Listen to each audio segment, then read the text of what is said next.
Good morning and welcome aboard. If you're a frequent flyer, you hear this phrase a lot. The moment they greet you, the crew are also checking out some important details about you, from your physique to your jewelry style. Why though?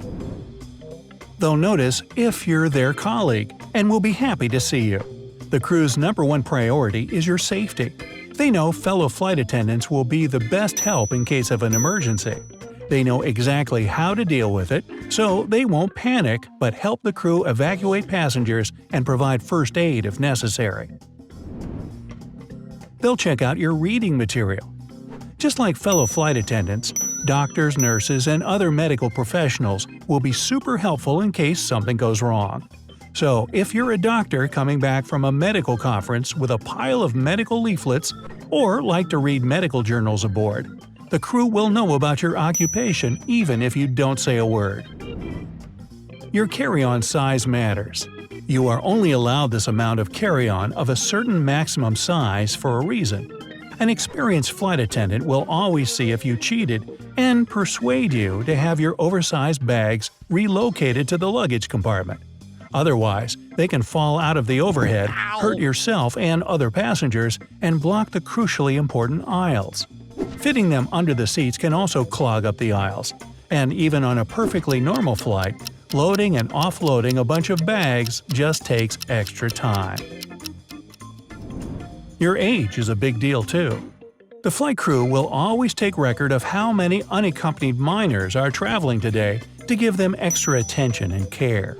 In fact, any young passengers get it, as almost all airlines have entertainment sets or just coloring books for them. Passengers under 2 can't be seated in an emergency exit row and need special life vests that are handed out to parents if necessary. It's great for them if you look strong. Again, for safety reasons, and not out of their personal interest. In the unlikely case of an emergency, with a troublemaker on board, for example, they'll need as much help as they can get. The crew label muscular passengers fit to help in their mind, and even remember where they're seated. Your general health condition is important to them. Flight attendants are trained to notice signs and symptoms of sickness. They are entitled to ask you for a medical certificate to prove it's nothing serious. First, they do it for your own safety and well-being. Cabin air pressure and change of altitude won't help if you're feeling bad. Second, no one wants to land the plane halfway there because of a sudden medical emergency. And finally, communicable diseases can easily spread from one passenger to others in an enclosed plane environment, and no one wants that. They can tell how many weeks a pregnant woman is. Experienced flight attendants have learned to tell which trimester pregnant passengers are in. After a certain number of weeks, they are normally required to have a medical note saying it's safe for them to fly. They care if you're nice to them.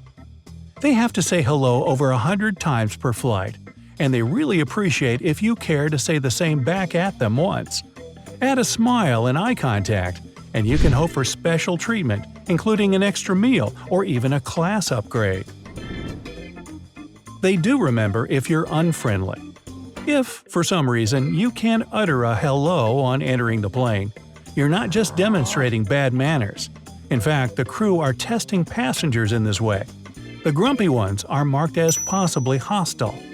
Flight attendants will know not to ask these people for help in case of an emergency. Avoiding eye contact speaks volumes too. The second part of passenger testing is trying to establish eye contact with them. If a person looks away, it's a reason to be alarmed. It can't be 100% evidence they are plotting something dangerous, but it's one of the signs a person has something they're ashamed of on their mind. They notice how you treat other passengers too. If you push your way through the crowd during landing and yell at other passengers to move on, the crew will take note of that and mark you as a potential troublemaker. If you help others lift their bags, smile, and start a small talk with passengers who clearly feel nervous, they'll definitely appreciate it and reward you with some bonus treats. The way you speak can give away your plans. Speaking too fast or too slowly, hesitating when asked the most basic questions, and dropping a lot of interjections are all clear signs of anxiety. It's typical of criminals plotting something mean. Scratching your head and wrists, unnaturally tense facial muscles, stiff movements, coughing, excessive nodding, and head shaking speak of the same. No one will take you off the flight for it, but it will draw some extra attention of the crew to you.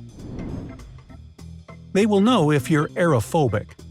If you're always nervously smiling or laughing, squeezing your armrest, or playing with your headphone cord, flight attendants will guess you have aerophobia, and they'll do their best to make you feel comfortable.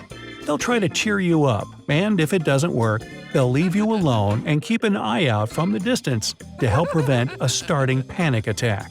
Speaking of aerophobia and panic attacks, I think I'm having one right now. Just kidding. Let me ask you, do you love flying or do you feel uncomfortable in the air? Let me know in the comment section below. The way you're dressed can make a difference.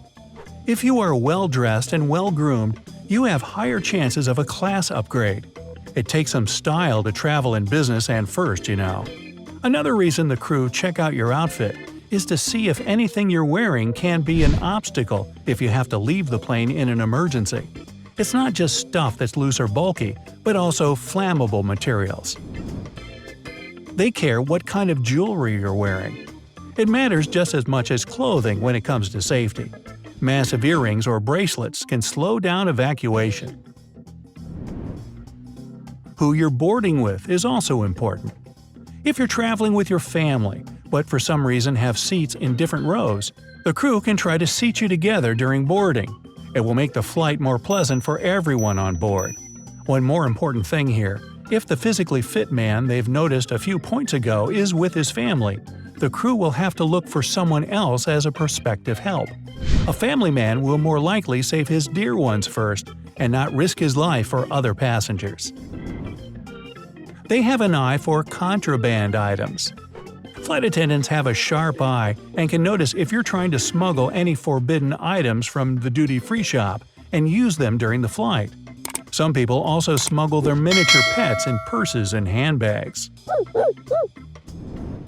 They can single out frequent flyers.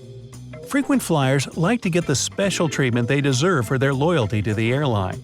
They will unlikely put on a name tag with their flight status on it, but when the crew do research on passengers, they get an idea of what those people look like. All the factors I mentioned help the crew in making your flight the safest. They're smart enough not to make any conclusions based on just one thing, but when they put a few of them together, it can help singling out the troublemakers. So, if you don't want to be considered one of those, you know what to do now. Hey, I'll get you out later. Good dog.